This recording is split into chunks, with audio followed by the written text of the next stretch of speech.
Good afternoon. Here is the national news from BGI TV Currents. First, the headlines.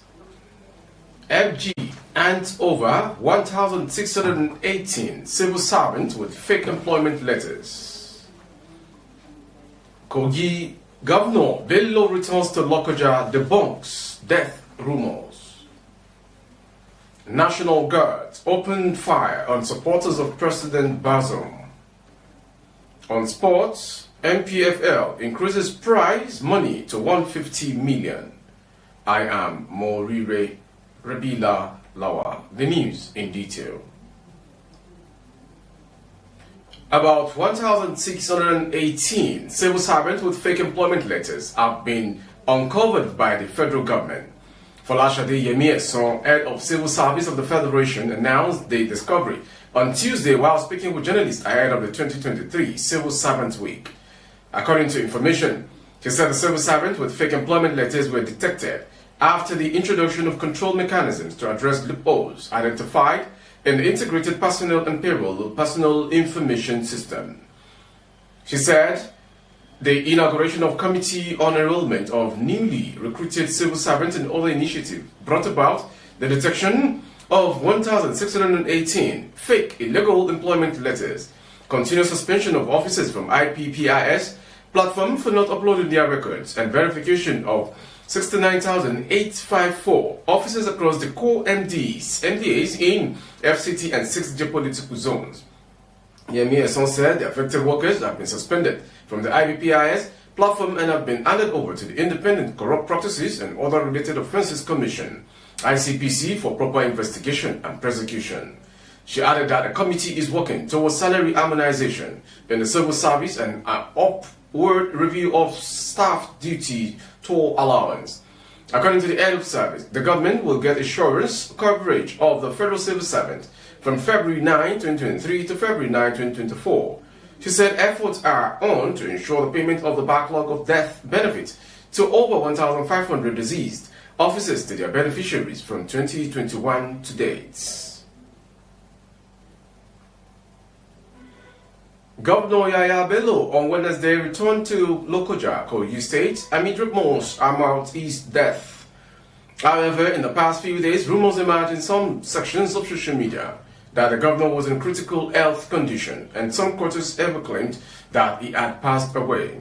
Debunking the widespread rumor, Governor Bello described it as the handwork of bad people with bad intentions, stressing emphatically that he was never sick and remained hale and healthy.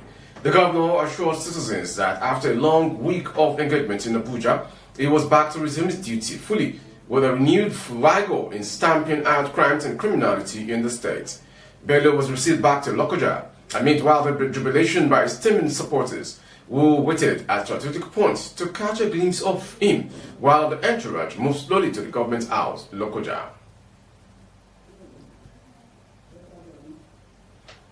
The National Guards fired warning shots at protesters who marched towards President Mohamed Bazoum's palace to show solidarity with the leader of the Niger Republic.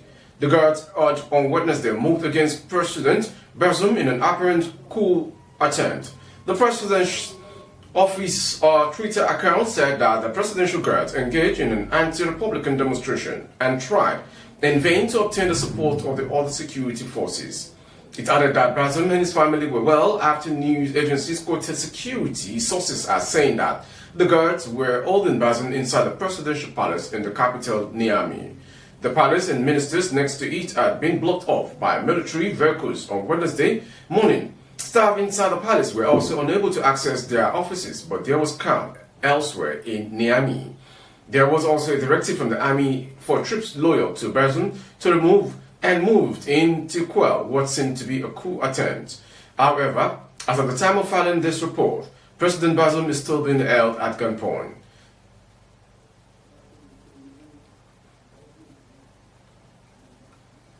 The next story. The death of 7 persons in fresh attacks by suspected gunmen in Bauchi State has been confirmed by the Bauchi State Police Command. The gunmen were said to have raided the villages of Gara and Gamji in Bura, district of Ningi local government area on Tuesday night. The corpses of the victims were buried on Wednesday morning. Information report that Ningi LGA has been vulnerable to attacks in recent times due to its proximity to Leme Bora Forest Reserve, the hideout for kidnappers. Our reporter gathered that the bandits invaded the area at about 9 p.m. Tuesday. The spokesman of the command, Superintendent Ahmed Wakili, described the killing as unprovoked and mindless. He commiserated with the families of those who lost their lives in the attack. Wakil, however, said the operatives of the command will support from the Nigerian military and get the bandits and neutralize 3 of them in the process. He added that others camped in disarray into the nearby bush with possible gunshot wounds. The bandits were also said to have killed 1 volunteer security guard and injured 1 soldier in Gamji village during a gun duel with the soldiers. And to end the news, sports. The Nigeria Professional Football League has announced that the winners of the 2023-2024 season will smile to the bank with a jumbo prize of 150 million naira. The winning prize for the last season was 100 million naira, which was won by Eyimba. The chairman of the NPFL, Benga Elegbeleye, disclosed these at the inaugural meeting of the newly appointed board. He also declared that new NPFL season will kickstart on August 26. Eyimba won their 9th NPFL title at the Super 8 playoff in Lagos last month. Remo Stars came second in the campaign. That sports story concludes today's national news. Before we go, some headlines. FG hands over 1,618 civil servants with fake employment letters to Icpc. Governor Bello returns to Lokoja, debunks death rumors. National Guards open fire on supporters of President Bazoum in Niger. And on sports, NPFL increases prize money to 150 million naira.